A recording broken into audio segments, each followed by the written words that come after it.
The night sky had always been a silent guardian over Earth. But tonight it carried a different weight as a strange object shot through the darkness faster than any comet or asteroid recorded before telescopes tracked its wild path. It vanished from radar without a trace, and yet something felt wrong far away in a remote mountain range. A low rumble shook the ground, though no one in the city noticed until days later when farmers began reporting their livestock missing, their fields littered with strange claw marks and an oily black slime that stung on contact. Animals in the surrounding wilderness were seen stampeding away from the mountains, crashing through fences and roads, while dogs refused to go outside, whimpering at doors at night. Strange vibrations began underfoot, the hum deepening into a pulse that echoed through the soil as if something beneath was breathing. Then came the dust storm rolling in from the mountains, but hidden in the swirling sand, a shape was moving, something colossal. Its silhouette jagged, its eyes glowing with an unearthly blue. It rose from the earth with armored skin that shimmered under flashes of lightning, insect-like, yet towering over buildings, and in its claws it clutched pieces of twisted metal, and the limp forms of human screams shattered the still night as it tore through a small settlement, buildings crumbling like paper. The lucky ones ran, the unlucky ones were carried away into the darkness.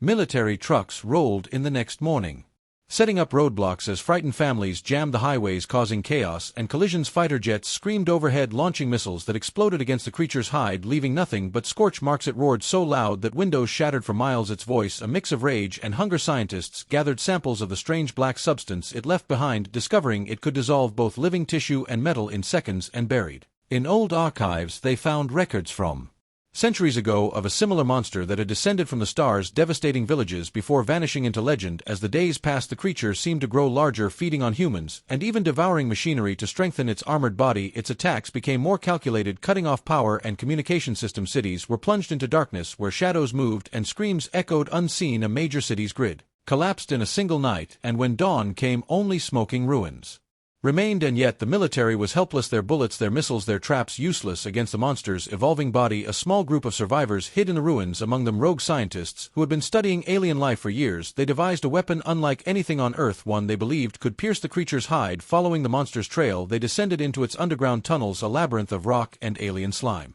where they found hundreds of humans suspended in strange pods, their bodies still alive, but their minds gone. The monster moved in the darkness behind them, its breath hot and foul as it hunted them. The final battle came in the depths of the tunnels, where the weapon was unleashed, a blinding light slicing into the creature's flesh. It shrieked in agony, the tunnels shaking as debris rained down, but instead of falling it fought harder, lashing out in rage, tearing through walls and stone, until at last the weapon struck again, driving deep the monster, collapsing with a final roar, its glowing veins fading to black. The survivors thought it was over until one of the scientists detected a massive signal being sent into space. It was a call for help. Within hours, observatories picked up dozens of responses from across the galaxy, each more powerful than the last, and then the skies above Earth began to darken as shadows moved across the sun, shapes far larger than the first creature slowly descending through the atmosphere. The humans stood frozen as the first roars began to echo across the planet, hundreds of them answering each other in the language of predators from the stars. The ground trembled, the air grew thick, and every light went out, plunging the Earth into silence just before the storm.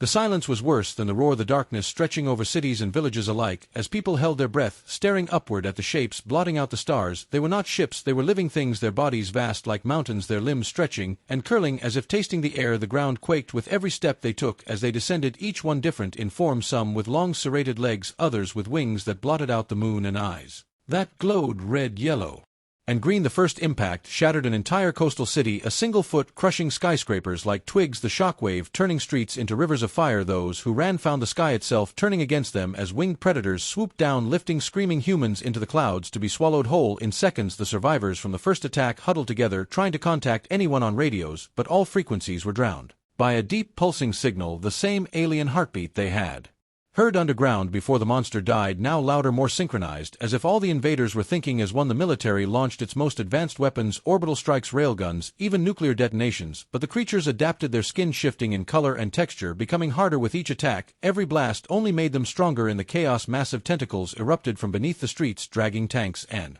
entire buildings into the depths below. Scientists realized too late that the monsters were not just invaders but terraformers, changing the very air and soil to suit their kind. Storms of black dust swept across continents, corroding metal, suffocating plants, turning rivers to sludge. Those caught in the storms coughed until their lungs gave way, leaving their bodies still for scavengers to collect. The resistance tried to regroup in underground bunkers, but the monsters were already there, tunneling faster than humans could dig, their clawed limbs tearing through steel.